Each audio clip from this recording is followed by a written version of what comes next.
So mga kababayan, ito. Speaking of uwi, mukhang may mapapauwi. Paano natin nasabi mga kababayan na mukhang may mapapauwi? Wait lang pakinggan nyo muna.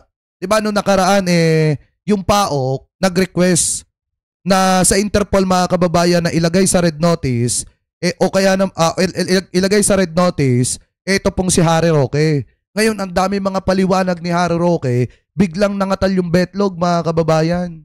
Biglang nangatal yung betlog ni Harry Roque at hindi na tawag dito. Talagang medyo kinakabahan na, hindi na mapakali. So ngayon, meron po siya mga nilinaw publicly. Pero ito naman na pag-usapan na natin before, ibabalik ko lang ulit ngayon para maintindihan nyo kung bakit itong si Harry Roque ay mapapauwi. Pagdating naman po sa Interpol Red Notice Alert, yan naman po ay sa mulat mula sinasabi ko, hindi po yung warrant of arrest. Yan ay request lamang para makipagtulungan ang mga alagad ng batas kung nasaan yung taong hinahanap para mahuli yung taong yan. Gano'n na rin yun! Gano'n na rin yun! Papunta na rin yun doon! Diba, pag natuntun ka ng Interpol, total naman may mga kaso ka dito sa Pilipinas, pag pinadaan sa Interpol yung arrest warrant na ilalabas ng hukuman dito sa Pilipinas, papadaanin sa Interpol, matutukoyan kung nasa saan kang lugar, pwedeng maaresto ka din. Attorney Harry Roque, dun din ang papunta nun. So dalawa lang, isa lang po yan. Isa lang po yan na po pwedeng magpatupad. At yan po ay ang Police Dutchland, Police Holland. At bakit na madali ipapatupad niyan, alam nilang nila na asylum seeker ako. Hindi ko naman po sinasabi na ako'y espesyal dito sa Holland, pero walang kaduda-duda po, alam nila na ako'y asylum seeker dito dahil ako po ang pinaka-high profile asylum seeker ngayon dito sa Holland. Taas ng tingin niya sa kanyang sarili Tingnan natin mga kababayan. Tingnan natin kung hanggang saan yung sinasabi niya na high profile asylum seeker siya. Diyan po mga kababayan sa Netherlands. Tuloy natin. So alam din nila kung bakit ako hinahabol ng gobyerno, no? Dahil ako talaga ay naging tapat kay Presidente Rodrigo Roa Duterte. Hindi po ako nagsisisi. Hanggang aking kamatayan, hindi ako nagsisisi sa pagiging tapat kay Presidente Rodrigo Roa Duterte dahil ako, tumatanaw po ako ng utang na loob na ako'y binigyan ng pagkakataon ni Tatay Digong na magsilbi sa bayan ng tapat at yan po ay aking ginawa. Eto mga kababayan na speaking of tapat, paano naging tapat na buhat nung nagkaroon ng posisyon na itong si Harry Roque sa gobyerno, biglaan yung paglobo ng kanyang mga ari-arian. Naging tapat ba siya o nagpayaman? Eto, malaya kayo makapag-comment dyan. Sa tingin nyo, si Harry Roque ba naging tapat o nagpayaman?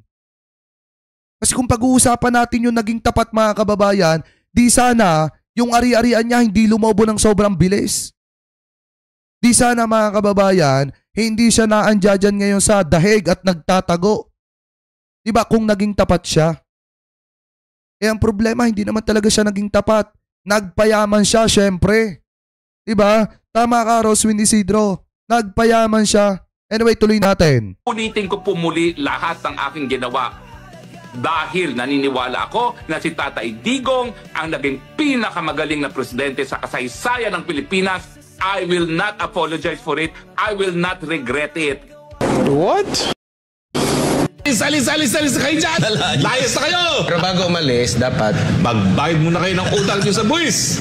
Mantakin nyo, limpak-limpak ang kinita nyo rito. Barya-baryang buwis, hindi nyo pa binabayad. Alam mo, galit na galit ako dyan sa Pogo Kasi noong panahon ng COVID, sinabihan ako ni dating Presidente Duterte, nako, kailangan natin ng pera. So, sabihin mo sa mga kasama mo, bubuksan ko ang mga Pogo dahil kailangan natin ng pera. So, na-classify sila as BPO at miski ECQ. Pinayagan sila magbukas dahil kailangan ng pera. Paano naging magaling na presidente yan? Diba? Paano naging magaling na presidente si Digong? Maliwanag na si Roque ang nagsabi, galit na galit siya sa Pogo. Pero anong ginawa ni Duterte? Nung nagkaroon daw ng pandemya, pinabuksan daw ni Duterte lahat ng Pogo. Paano naging magaling na presidente yan? Diba? Inilaglag mo din. Sabi pa dito, saan napunta yung 17 billion per year na sinasabi ni Duterte na ibinibigay ng Pogo? O ito, alam ni Harry Roque kung saan. So ang Pogo po, kabahagi po yan siguro ng isang industriya na nagbibigay ng cash resource sa presidente. Diba? Nagbibigay ng cash resource sa presidente, mga kababayan. Ibig sabihin, yung kinita ng gobyerno nung pinayagan ni Duterte na magbukas ng Pogo dito sa ating bansa, nung panahon ng pandemya, sinamantala yung paghihirap ng mga kababayang Pilipino po natin, ang presidente po ang nakinabang nun. Kaya nga, ganun na lang katindi magparitoke yung anak ni Digong. Diba? So ngayon tuloy natin yung usapin na yan dito pa sa pagpapaliwanag pa ni Harry Roque, kasi talaga mga kababayan, makakauwi siya ng Pinas. Talagang wala po siyang takas dito. Kahit pasabihin na siya po ay isang asylum seeker, diyan po mga kababayan sa Dahig. Mapapauwi at mapapauwi po siya ng Pilipinas. Maniwala kayo. Anyway, tuloy po natin. Pero malinaw na malinaw, wala kayong ebidensya sa akin for human trafficking dahil ang ebidensya nyo lang, yung ako'y nag-represent sa whirlwind sa isang kasong ejectment na hanggang Supreme Court ay nakabinbin ngayon. At pangalawa, yung pagsama ko sa PAGCOR kay Cassandra. Ano naman ibig sabihin doon? Lawyering yan. Di ba si Cassandra, mga kababayan, ay representative ng Lucky South 99? Tama ba? Ngayon, yung kapakinabangan ng Pogo Hub na yon, nung Lucky South 99, mga kababayan, yung kapakinabangan nila, dahil representative nila itong si Cassandra Ong, yung kapakinabangan po nila kay Roque ay kapakinabangan din po ng Pogo Hub.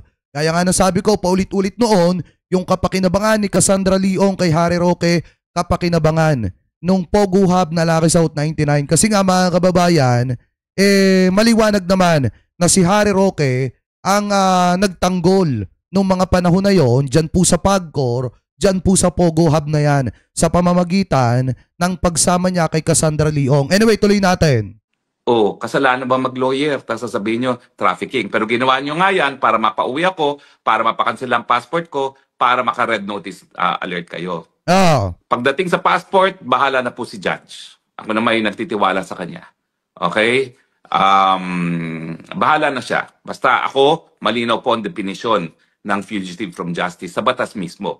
Kung ang gustong gamitin ng batas ay common meaning ng fugitive from justice, siguro hindi na kinailangan na magkaroon ng special na meaning. Pagdating naman po sa Interpol Red Notice Alert, yan naman po ay sa mulat-mula sinasabi ko, hindi po yan warrant of arrest. Yan ay request lamang para makipagtulungan ang mga alagad ng batas kung nasaan yung taong hinahanap para mahuli yung taong yan. So isa lang po yan. Doon na rin ang papunta nun, mga kababayan. Uulitin ko ulit yung sinabi ko kanina. Once na mapalagay ka sa Red Notice, maalaman kung nasaan yung location mo, at let's say lumabas yung arrest warrant ka dito sa Pinas, ipadaan sa Interpol, pwede po siyang ma-aresto dyan sa Dahig. Isa lang po yan na po pwedeng magpatupad. At yan po ay ang Police Dutchland, Police Holland.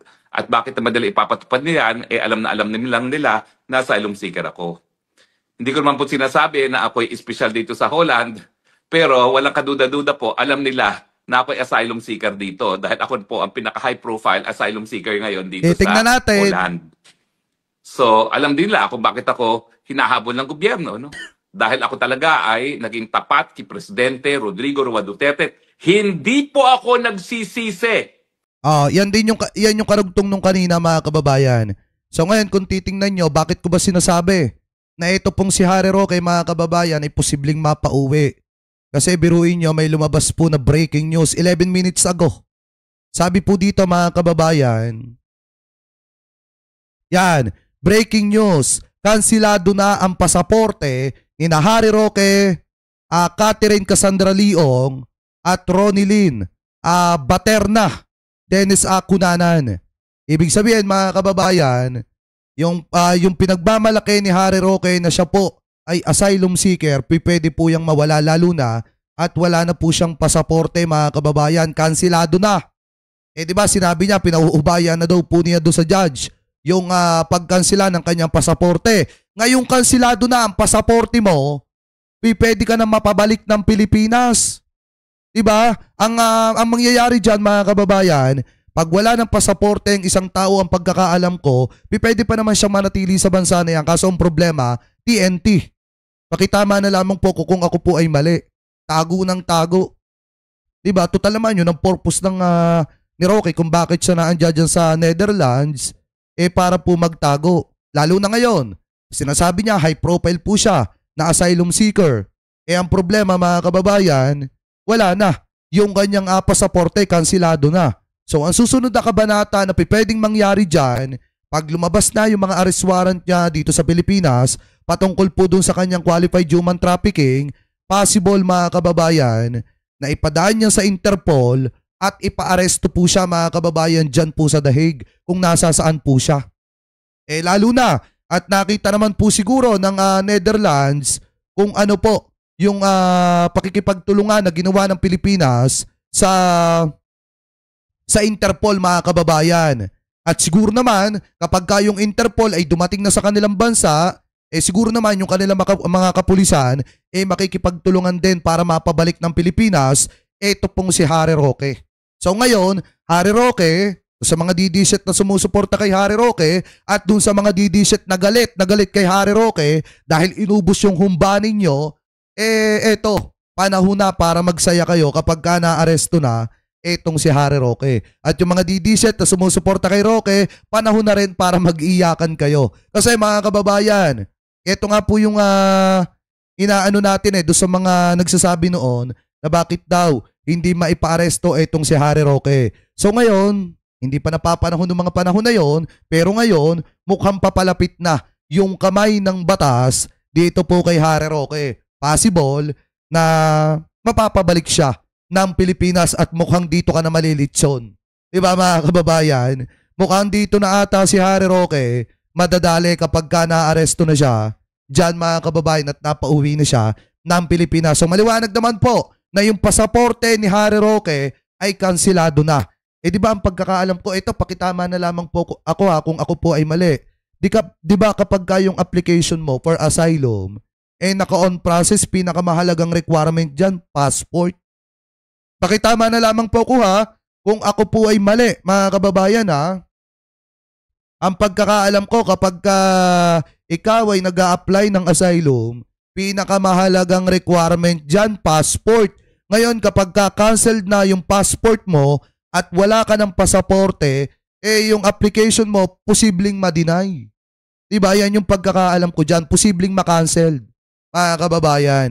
So, kayo, ano po masasabi nyo mga kababayan? Ingil po sa balita na yan. Kasi, in my personal opinion, yan po yung pagkakaalam ko. Kapag wala ka ng passport, ang ending, di TNT ka sa ibang bansa, tago ka ng tago.